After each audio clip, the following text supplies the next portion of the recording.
आध्यात्मिक रीतिनीति अनुसार भक्ति और श्रद्धार गर्जी उठिला बरगढ़ जिला पद्मपुर उपखंड जमला एवं घनमाल बाहुड़ा यात्रा।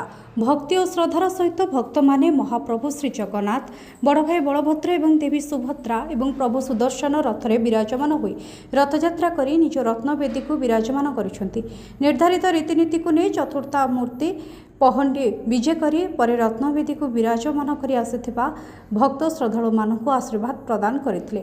घनामाल एवं जमला रे जय जगन्नाथ ध्वनि रे प्रकंपित होई उठिथिला।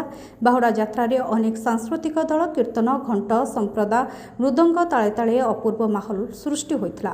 बाहुड़ा यात्रा कमिटी घनामाल ए धार्मिक कार्य कमिटी सभापति गिरीश प्रधान, संपादक रामकृष्ण बारी, कोषाध्यक्ष मीनकेतन विश्वाल, सदस्य प्रहलाद, ऋषिकेश मुंडा, दिलीप प्रधान, पीताम्बर भुए, संतोष गड़तिया एवं घनामाल समस्त ग्रामवासी बाहुड़ा यात्रा को सुचारू रूपे परिचालना करथिले। रथयात्रा शेष में आखपाख ग्रामर भक्त श्रद्धालु माने बहुत प्रशंसा करथिले। बरगढ़ जमला बहुत खुशी लागुचे रथयात्रा देखिकरी बहुत लोग भी जमी छन सारे सब सुरखुर रे चलु छे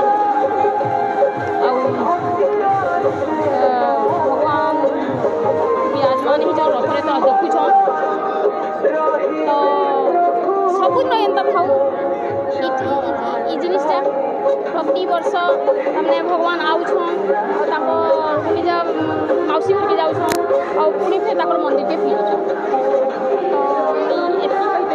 तो मोर ना ऋषिकेश मुंड जगन्नाथ मंदिर घनामाल पूजक भगवान 7 दिन 9 दिन तक यात्रा सरिकी यहाँ बाहुड़ा यात्रा होचे से भव्य आरंभ चली संकीर्तन मंडली विभिन्न जगार बहुत लोक समागम होती आम ए अंचल 8-10टा गाँव सबू लोक मैंने आसिक भगवान दर्शन कर आनंद नहीं था।